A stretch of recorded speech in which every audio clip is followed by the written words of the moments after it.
So here we are at the rescue centre at Tonga in Saint-Martin-le-Plain in France, and behind me is Goliath having a really good time. He's having a great game with one of his keepers. So if you tell us the story, Jan. Where did these lions come from? Where are they going? Well, Coralie and Goliath are from a circus in France. So France has banned the use of wild animals in circuses. And there's a long phase out. So the ban will be fully enforced in 2028. But with the regulations that the government have put in place, hold on, animals he's are coming moving off. out now. You're going to have to lure him back. And He's off he looking goes. for her girlfriend. So hopefully going off to look for Coralie. So Jan, continue to tell us what's going to be happening the next few days, and hopefully Goliath's going to come back down. Yeah. Well, over the next few days our flight is booked. All of our export paperwork is in place. You know, we have our permits, our veterinary permits and our wildlife permits, and we'll be getting on the flight thanks to Qatar Airways, their cargo section. We're getting on the flight, we're flying to Doha, and then a change of aircraft at Doha, and then on to Johannesburg. Now when we get to Johannesburg, we're going to take a slow drive to the sanctuary. We don't want to be going fast, so we'll probably take about 4 hours to get to the sanctuary. And there we'll unload Coralie and Goliath, and they'll go into their night house for their first night, because by the time we get to the sanctuary it'll be getting dark. So they're going to stay in the night house for their first night, and then the next morning they'll go out into the feeding camp.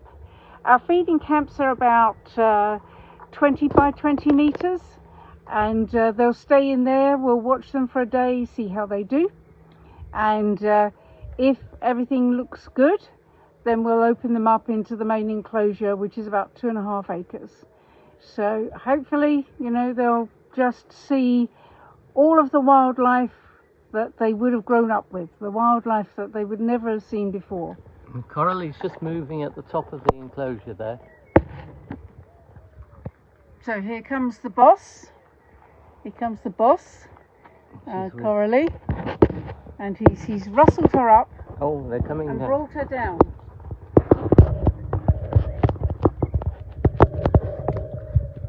So these lions were in a circus in France, as Jan was just saying, and they were confiscated, and they've been here at this holding centre for confiscated animals. So they've got a nice little enclosure here, and if we're lucky, Coralie's going to be coming down to see us. And the lucky ones who perhaps caught it may have seen Goliath playing with his keeper. He's a very playful boy, they've told us, and he does like a game. So I think Johannes and the guys, you might have to up your game and start playing with Goliath. We do like places where the lions can just disappear if they want to, and just be themselves. I'm going to speak to the person who's been looking after Goliath and Coralie. Tell us a little bit about the lions, their character. Okay, I think it's one of the best lions I ever worked with, because he's really nice, really playful, really, I don't know what to say. It's a perfect lion, really. He's cute, he's beautiful, he's... Let's go take a look at him whilst he's doing that. Keep talking to us. I noticed while you were playing, he was really watching you and anticipating what you were going to do. So, do you find him very intelligent? Is he? I think he's intelligent, or maybe he's really stupid, but I don't think so. No, really. We didn't do nothing. He was used to play, I think, before coming here. But we can see that he needs it.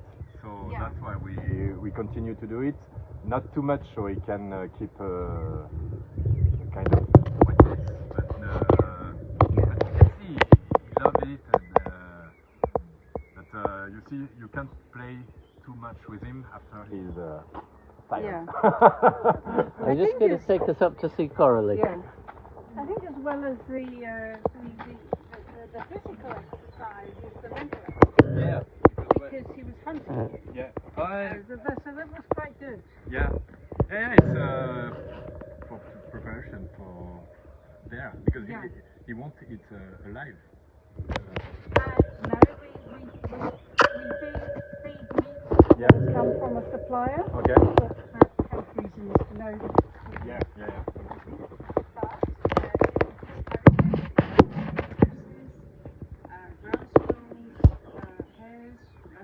Okay. So he can help. So these lions lived in a cage on the back of a circus truck for the first 10 years of their life. That's half the life of a lion. But you can see it really didn't break their spirit, that they're still very much lions at heart. And when we see this on lots of rescues, don't we, Jan, where these animals seem a bit kind of dead, they're caged, they've kind of given up a little bit. And then they come somewhere where they can express themselves and they just burst into life. And he really is going to react, I think, well, to be back in the land of his ancestors.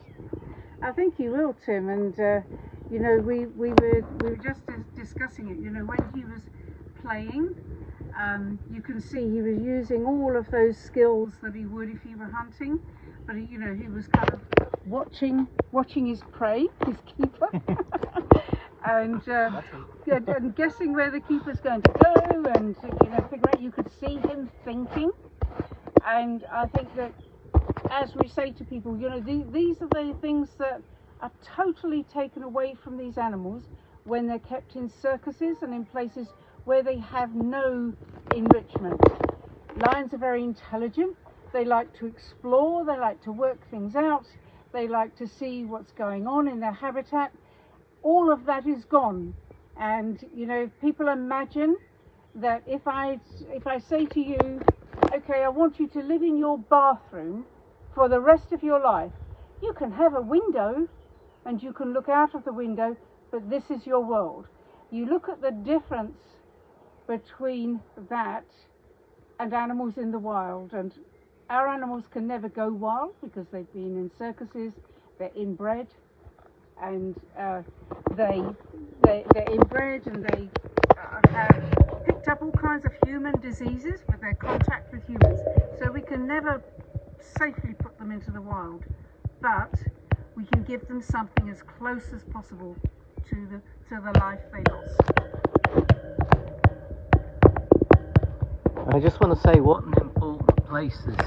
It's attached to a zoo, and it was established almost 2 decades ago to take these animals that are confiscated, people's illegal primate pets and other animals, and it's a sort of facility that every country needs. It's very like when ADI sets up a temporary rescue unit in a country, and we collect all of the animals there, and then we can take them to permanent homes. So it's a temporary place. They've got to move on, and these two are flying to South Africa to the ADI Wildlife Sanctuary on Tuesday, arriving Wednesday. We'll be here for the loading. Yeah, we'll go live for the loading, and while as Tim was talking there, you can see that we've been graced by Queen Coralie. She has arrived, and she's just checking what we're all doing here. Isn't that a gorgeous face?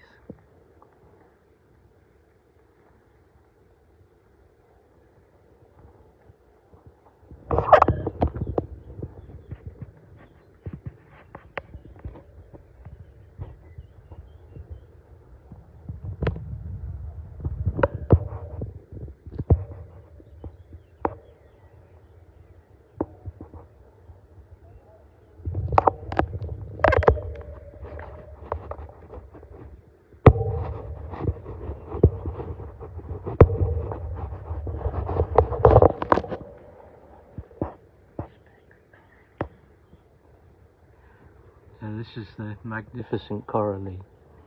And Coralie and Goliath were actually rescued from the circus because of the French campaigning group, Free Life Association, who did an investigation of the conditions and enabled them to be confiscated.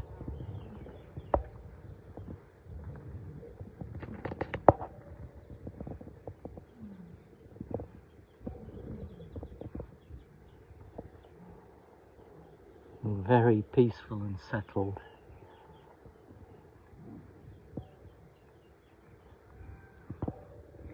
So this time in a week they'll be in the land of their ancestors. They'll be walking on African grass under African skies, and we do wonder how long it will take them to take part in the morning song. All of our residents, every morning one by one, they all join in the roar to welcome the day. And then again in the evening is the roaring to say goodnight.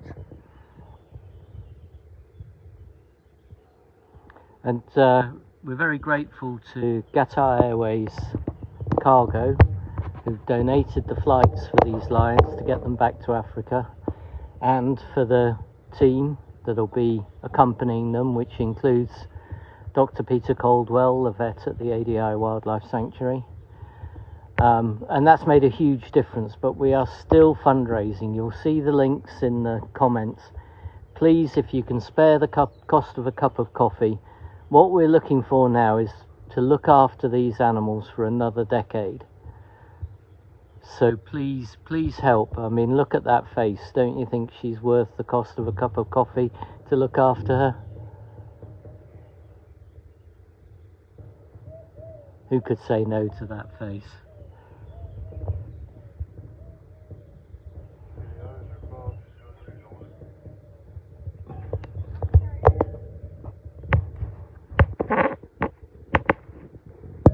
There up the top we've got Goliath. There's our man, Goliath, and those very lucky ones of you who were watching earlier may have seen Goliath playing with his carer, playing chasey games. In fact, go back to the person who's been looking after them. I'm afraid it's stuck on Zoom, so I have to stand a distance.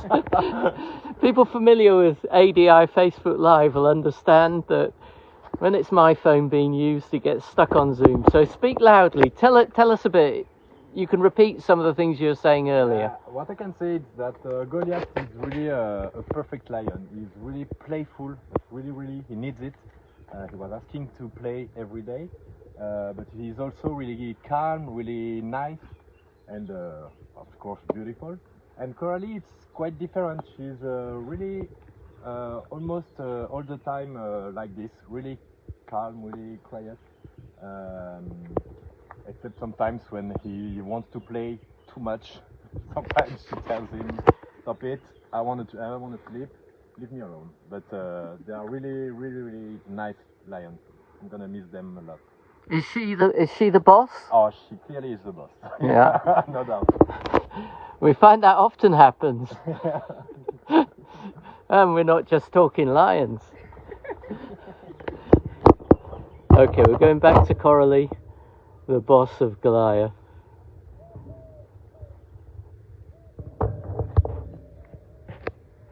And did you talk a bit about tomorrow yet? No, I haven't given. The times are on the earlier posts, but we'll be here in the morning preparing the crate. We'll possibly go live for that, and then the big moment will be 7:30 p.m. French time. That's when we'll be loading them up, and their adventure begins.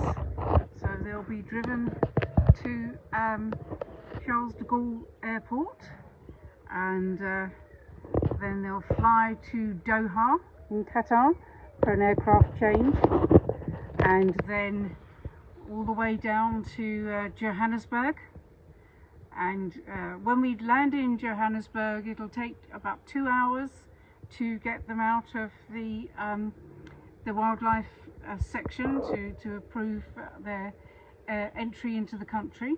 All of their papers are in order, but they do like to check carefully.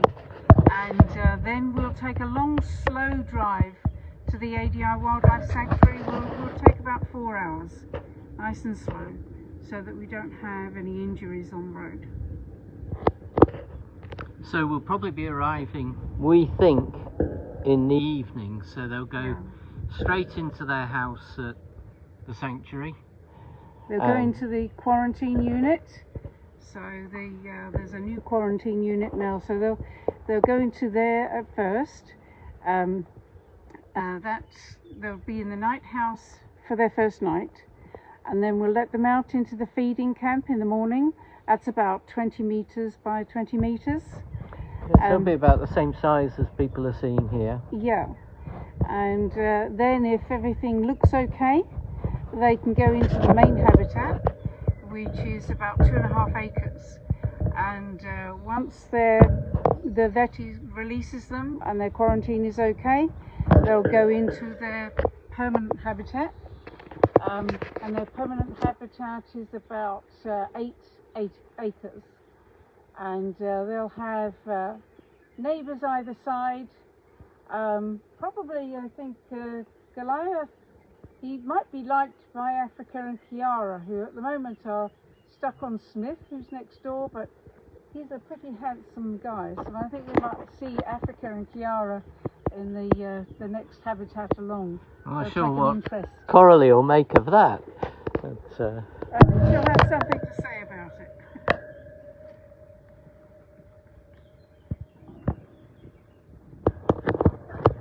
So please join us tomorrow. We're posting times. This is obviously an operation involving animals, so things can be delayed. Everything will be done to put them first and make sure that everything's done safely.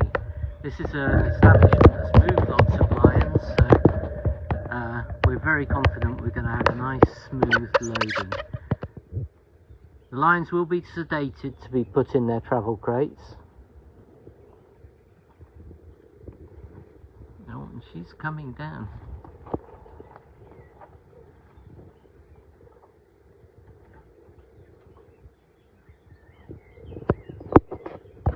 If I could just...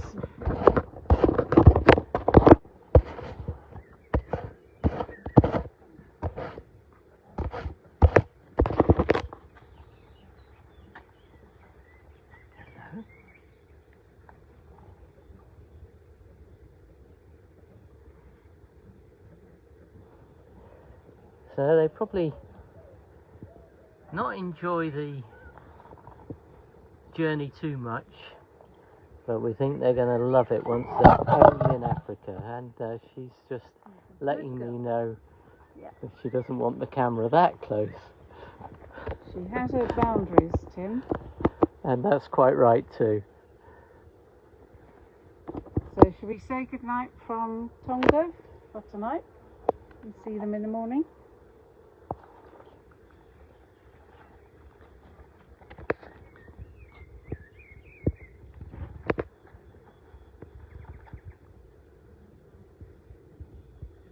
So that's Coralie and Goliath. Thank you to everyone who's donated to help make this possible. We had to do a lot of work at the sanctuary building. We had to move one tiger out of a habitat in order to prepare the quarantine unit. So there's a lot to do to get ready when new animals are coming. There's also transport and travel crates and things. So please keep contributing. And just quickly for everyone about the quarantine unit, the tiger who's been moved is Sasha, and her partner Kamal died some time ago. But this has given us the opportunity to build her a new habitat, which is closer to the rest of her family. So she's with her sister and her nieces and nephews.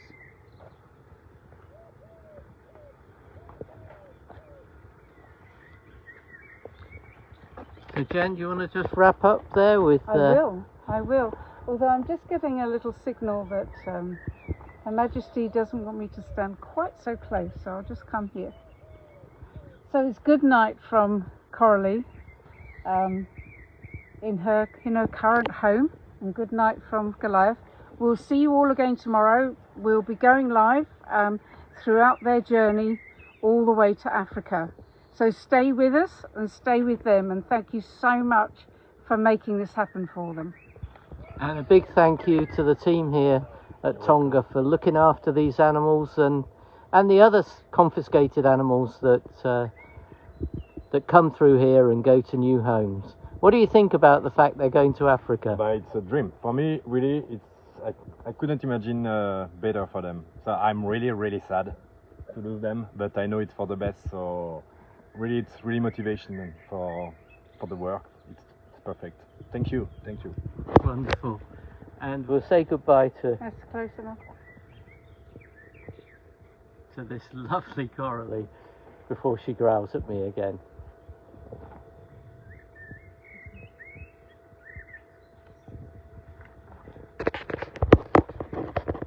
So, goodbye from Tonga, and we'll see you all tomorrow.